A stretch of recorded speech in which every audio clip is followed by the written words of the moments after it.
আলেমদের সম্পর্কে সমাজে প্রচলিত তিনটা মারাত্মক ভুল ধারণা ভেঙে দিব আজকের ভিডিওতে। দেখুন, আলেম সম্পর্কে আমরা ছোটবেলা থেকেই কিছু বদ্ধমূল ধারণা নিয়ে বেড়ে উঠি। এমন কিছু কথা আমরা জন্ম থেকে শুনে আসছি যেটা কোরআনেও নাই, হাদিসেও নাই, এমনকি বাস্তবতার সঙ্গেও সেই কথাগুলো মিলে না।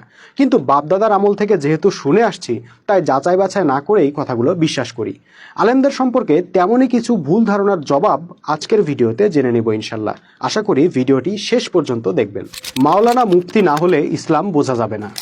আসলে এই ধারণাটি ইসলামের ধারণাই নয়, আয়ামে জাহিলিয়াতের ধারণা। মক্কার মুশরিক নেতারা এই ধারণা পোষণ করত। যখন বেলাল রাদিয়াল্লাহু আনহু, আম্মার রাদিয়াল্লাহু আনহু, ইয়াসির রাদিয়াল্লাহু আনহু, সুমাইয়া রাদিয়াল্লাহু আনহা এর মতো দাস শ্রেণীর মানুষ ইসলাম গ্রহণ করলেন, তৌহিদের ঘোষণা দিলেন, তখন আবু জাহেলরা অহংকার করে বলতো, তোরা ধর্ম নিয়ে কথা বলার কে, তোরা কি জানোস? কিন্তু পরবর্তীতে ইতিহাসে প্রমাণিত হয়েছে নিরক্ষর সেই সাহাবীরাই অর্ধ পৃথিবীতে আল্লাহর দ্বীন প্রতিষ্ঠা করতে পেরেছিলেন।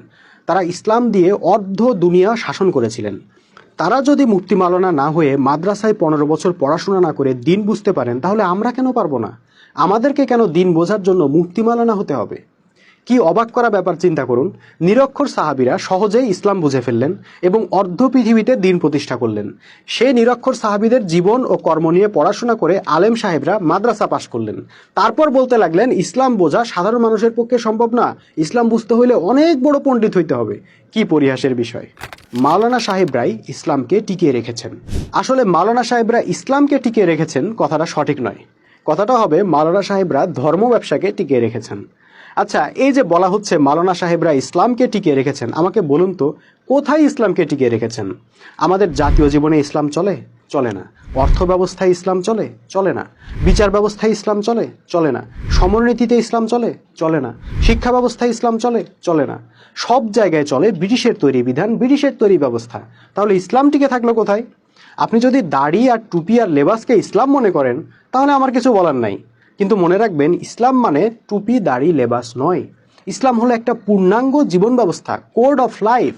যখন কোনো জাতির মধ্যে ইসলামের দেওয়া রাষ্ট্র ব্যবস্থা, ইসলামের দেওয়া অর্থ ব্যবস্থা, ইসলামের দেওয়া বিচার ব্যবস্থা, ইসলামের দেওয়া সমাজ ব্যবস্থা, ইসলামের দেওয়া সামরিক ব্যবস্থা প্রতিষ্ঠিত থাকবে, তখন আপনি বলতে পারবেন ওই জাতির মধ্যে ইসলাম আছে।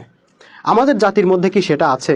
আমাদের রাষ্ট্র, সমাজ, আইন কানুন, দণ্ডবিধি, বিচার ইত্যাদি সকল অঙ্গনে চলছে ব্রিটিশের দেওয়া ব্যবস্থা। তাহলে ইসলাম টিকে থাকলো কোথায়?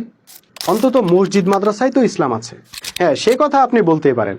আপনি বড় বড় মাদ্রাসা আর আলিশান মসজিদ দেখে ভাবতেই পারেন এই তো মসজিদ মাদ্রাসার মাধ্যমে ইসলাম টিকে আছে। কিন্তু আপনার সঙ্গে অনেকেই একমত হবেন না। তারা বলবেন, মসজিদ মাদ্রাসা এখন ধর্ম ব্যবসায়ীদের দখলে চলে গেছে। যত মসজিদ, যত মাদ্রাসা, তত হুজুরদের কর্মসংস্থান, তত হাদিয়া। সেজন্য যখন কেউ মসজিদ আর মাদ্রাসায় হাত বসায়, আমাদের মাওলানা সাহেবদের মাথা গরম হয়ে যায়। কিন্তু সুদভিত্তিক অর্থনীতি চলছে, এ নিয়ে মাওলানা সাহেবদের কোনো মাথা ব্যথা নেই। গত 100 বছরে বাংলাদেশে কওমি মাদ্রাসার সংখ্যা বহু গুণ বেড়েছে, মসজিদের সংখ্যা হাজার গুণ বেড়েছে, বেড়েছে মাওলানা সাহেবদের হাদিয়ার রেট। কিন্তু 100 বছর আগেও আমাদের জাতীয় জীবনে চলতো ব্রিটিশের বিধান, আজও তাই চলে। তাহলে ইসলামের লাভ কি হলো? হ্যাঁ, মসজিদ আর মাদ্রাসায় ইসলাম আছে এই কথা আমরা বলতে পারতাম যদি মসজিদের মিম্বর থেকে ইমাম সাহেবরা তৌহিদের ঘোষণা দিতে পারতেন। যদি তারা বুক ভরা হিম্মত নিয়ে বুক টান টান করে বলতে পারতেন, যে জাতি ব্যক্তিগত জীবনে নামাজ রোজা করে কিন্তু জাতীয় জীবনে আল্লাহকে বাদ দিয়ে ব্রিটিশের বিধান অনুসরণ করে, তাদের ঈমান নাই, তারা মুশরিক। তাহলে বুঝতাম, হ্যাঁ, মসজিদে ইসলাম আছে। কিন্তু বাস্তবে মসজিদের ইমামরা সমাজের সুদখোর, ঘুষখোর, কালো টাকার মালিকদের পদলেহন করে, শিরক কুফরকে বৈধতা দান করে। এখানে ইসলাম কোথায়? আবার যদি মাদ্রাসা থেকে ইসলাম শিখে দিন প্রতিষ্ঠার সৈনিক বের হতেন, মোমেন বের হতেন, তাহলে বুঝতাম মাদ্রাসায় ইসলাম আছে। কিন্তু মাদ্রাসা থেকে বের হচ্ছেন মুফতি মাওলানা নামের একটি ধর্মজীবী গোষ্ঠী, যারা দিন প্রতিষ্ঠা নয়, দিন বিক্রি করে খাওয়ার ধান্দায় থাকেন। কাজেই যে মাদ্রাসা মোমেন তৈরি করে না, ধর্ম ব্যবসায়ী তৈরি করে, সেই মাদ্রাসায় ইসলাম আছে কিনা তা বিবেচনার ভার আপনাদের উপরেই ছেড়ে দিলাম। প্রিয় দর্শক, আমাদের দেশের মানুষ ইসলাম বলতেই বোঝেন আলেম ওলামা। এই ধারণা কিন্তু এমনি এমনি তৈরি হয়নি। আমাদের মাওলানা সাহেবরাই ইসলামকে কুক্ষিগত করার জন্য সুকৌশলে এই ধারণার বিস্তার ঘটিয়েছেন, যাতে সাধারণ মানুষ নিজেরা ইসলাম জানার ও বোঝার চেষ্টা না করেন, নিজেরা কোরআন হাদিস নিয়ে অধ্যয়ন না করেন, ইসলামের ব্যাপারে যেন চোখ কান বন্ধ করে আলেমদের উপরে ভরসা করেন। মানুষের এই নির্ভরতার, বিশ্বাসের ও আস্থার সদ্ব্যবহার করে আলেমদের উচিত ছিল সাধারণ মানুষকে ঐক্যের পথে, হেদায়ের পথে চালিত করা। কিন্তু তারা করেছেন উল্টোটা। সাধারণ মানুষকে তারা বিপথে নিয়ে গেছেন, মুসলিম উম্মাহকে ধর্মীয়ভাবে হাজার হাজার ভাগে বিভক্ত করেছেন। আজ সময় এসেছে এই ধর্ম ব্যবসায়ীদের সম্পর্কে ভুল ধারণা ভেঙে বাস্তবতাকে নতুন করে জানার ও বোঝার।